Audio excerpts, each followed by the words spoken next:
오늘의 부동산 뉴스, 나나의 부동산. 구독, 좋아요 눌러주세요. 안녕하세요. 나나부동산의 나나입니다. 오늘의 뉴스 전해드립니다.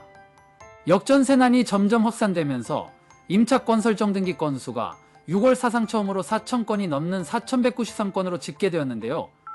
이건 전세 보증금을 돌려받지 못한 임차인들의 수가 4,000명을 넘어섰다는 의미입니다. 임차권 설정 등기란 전세나 월세의 계약이 종료되는 시점에서 세입자가 집주인에게 보증금을 돌려받지 못하는 상황에서 다른 곳으로 이사를 나가야 할 때 세입자의 대항력과 우선 변제권을 유지하기 위해 신청하는 제도를 말합니다. 대항력과 우선 변제권이란 집이 경매에 넘어가도 보증금을 먼저 돌려받을 수 있는 권리를 말합니다. 일반적으로 세입자 대항력의 기본 전제 조건은 그 집에 주민등록상 거주해야 하는 것입니다. 그런데 보증금을 돌려받지 못한 상태에서 그냥 다른 곳으로 전입신고를 해버리면 대항력과 우선 변제권을 상실하게 됩니다. 이때 다른 곳으로 이사를 가도 세입자의 대항력과 우선 변제권을 유지할 수 있게 해주는 제도가 임차권 설정 등기, 다른 말로 임차권 등기 명령입니다. 임차권 등기 명령은 계약기간 종료 전에는 신청할 수 없고 계약이 종료된 이후에만 신청할 수 있는 제도입니다. 여기서 여러분들이 명심해야 할 점은 임차권 설정 등기를 한다고 해서 경매에서 우선순위가 되는 게 아니라 이미 본인이 등기부등본상의 우선순위자였을 경우에만 대항력과 우선 변제권이 유지된다는 겁니다. 절대 임차권 설정 등기로 없던 대항력이 생기는 것이 아니니까 이 점 명심해 주시기 바랍니다. 그러면 임차권 설정 등기가 얼마나 증가했는지 수치를 살펴보도록 하겠습니다. 화면의 그래프를 같이 봐주시기 바랍니다. 6일 대법원 등기정보광장에 따르면 지난 6월 집합건물의 임차권 설정 등기 신청건 건수는 4,193건으로 집계되는데요. 이 수치는 월별 기준 역대 최고 기록을 경신한 것으로 지난 5월 3,670건보다 14.2% 증가한 규모이자 전년 동월 817건 대비 5배 이상 늘어난 수치입니다. 올해 임차권 등기 명령 신청 건수는 1월 2,081건, 2월 2,799건에 이어 3월에 3,414건으로 3,000건을 넘겼고 이후 4월에 3,045건, 5월에 3,670건을 기록했고 이어서 6월에는 결국 4,000건을 넘어섰습니다.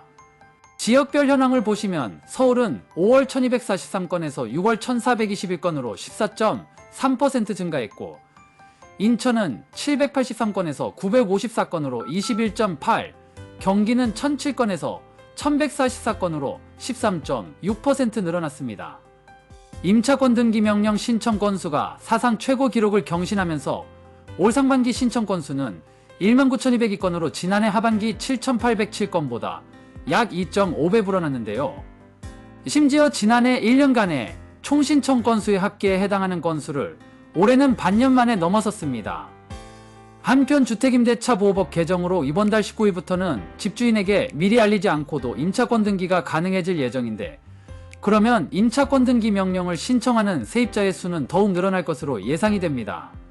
지금 우리나라 부동산의 최대화두는 바로 역전세 문제입니다. 이 사실을 부정할 수 있는 분들은 아마 안 계실 겁니다. 그래서 정부는 이달 말부터 1년간 집주인에 대해서 전세 보증금 반환 대출의 규제를 완화하겠다는 방침을 내놓았는데요. 집주인이 총부채 원리금 상환 비율이 40%를 초과해도 수억 원의 대출을 더 받을 수 있도록 할 예정입니다. 이 역전세 문제가 해결되지 않으면 부동산의 시한폭탄이 항상 도사리고 있는 상황이라 부동산 가격이 상승장으로 가기 어렵다는 게 제 생각입니다. 어떤 전문가는 일반 부동산 가격의 상승과 역전세는 별개로 보아야 한다고 말하는 분도 있습니다. 그러나 제 생각은 좀 다릅니다. 부동산 상승기 때야 서로 아파트를 사려고 줄을 서기 때문에 한두 건 급매물이 나와도 아파트 가격에 그리 큰 영향이 없지만 요즘같이 거래 건수가 별로 없는 상태의 부동산 하락기에는 역전세에 의한 급매물이 부동산 가격을 끌어내리는 효과가 있다고 생각합니다.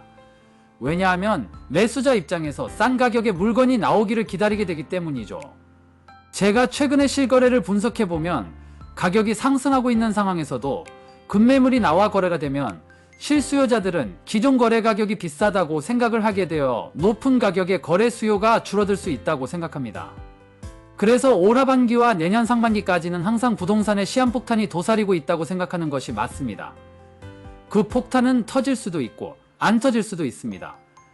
그러나 터진다면 역전세에 걸린 임대인 입장에서는 굉장히 힘든 상황이 발생할 수 있으니 지금은 부동산 시장을 보수적으로 판단해야 하는 상황이라고 저는 생각합니다.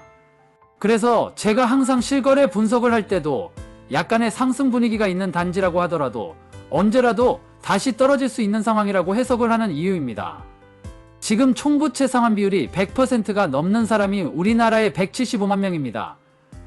70% 이상인 사람까지 포함하면 300만 명이 금융권의 빚 때문에 돈을 벌어도 모두 빚 갚는 데만 사용하고 있는 상황입니다.